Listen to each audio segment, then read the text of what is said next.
magnets the star that won't die, even though it has exploded and appeared to go down in a blaze of glory multiple times. This super-long supernova may be the first of its kind. When they first observed supernova IT 14 AHLS in September 2014, astronomers at Las Cumbres Observatory in California thought it was perfectly normal. They analyzed the light of the explosion to study the material ejected and its speed. But Zhongchun Wang, an intern at the observatory from the University of California, Santa Barbara, noticed something strange about the supernova and showed it to RKV, a NASA Einstein postdoctoral fellow at the university. A supernova, the massive explosion of a star, usually signals the end. Typically, a supernova remains bright for 100 days before fading. But this one fluctuated by brightening and dimming over the course of 600 days, according to a study released in the journal Nature on Wednesday. My first thought was that this must be some nearby star in our galaxy, just varying its brightness, RKV, lead author of the study, wrote in an email. But when we got the first spectrum of it, we saw that it was in fact a supernova 500 million light-years away. My mind was blown. The fact that it got bright and dim 5 times was very unusual. We'd never seen a supernova do that before.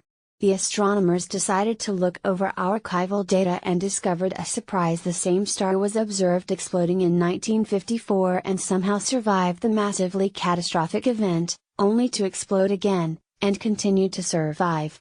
This means that we still have a lot to learn about how massive stars evolve and how they explode, RKV said. Given that so much mass and energy were released, if such events are common, they would also have a big impact on their surroundings. This supernova, for example, will affect the entire galaxy it's in. The star was 50 times more massive than our Sun, and the explosion itself is the longest lived ever seen. The study suggests that the pulsational pair instability supernova theory may apply a process in which the cores of a massive star reaches such a high temperature that it converts energy into matter and antimatter. When that happens, the star becomes unstable and can partially explode, blowing off its outer parts, but leaving the core intact, RKV wrote.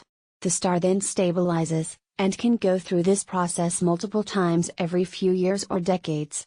Eventually it will explode completely.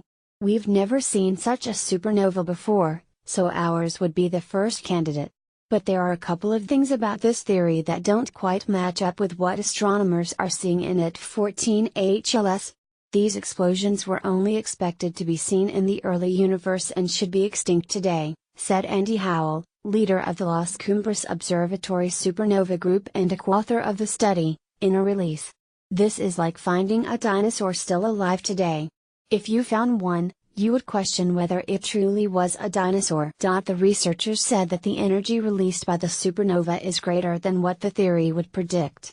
It also predicts that all of the hydrogen would have been lost during the explosion observed in 1954, but there was also a lot of hydrogen present after the 2014 explosion. If this is the first pulsational pair instability supernova, we need to figure out why it doesn't look exactly as predicted, RKV said. Otherwise, it's something completely new. There are no existing theories that can fully explain this supernova. Pulsational pair instability is our best guess, but it might be something completely new. We might be able to see how much total mass exploded, and maybe catch a glimpse of any internal power source that has been providing the extra energy to power this supernova for so long, RKV said. The Hubble Space Telescope is also planned to look at this supernova in about a month. Hubble's increased resolution could show us what the neighboring stars of this supernova look like, and that might shed some light on what kind of star exploded here. The team was able to make this discovery through the robotic telescopes at the observatory, as well as the SED machine, designed and built by Nick Konidaris at Carnegie Observatories. These types of telescopes are playing a big role in pushing astronomy forward because they enable long-term monitoring. The SED machine is designed to be a simple point-and-shoot camera, and whenever a new object appears on the sky, it provides a spectrum of the object within a matter of minutes, Konidaris wrote in an email. Once copies of the machine are made, they can be attached to telescopes around the world. If we want to find more of these zombie supernova events, we'll need more robots to identify and study them, Konidaris said. This might be the first time we've seen a supernova like this simply because we couldn't have gotten observations like these before, Arcavy added. It's hard to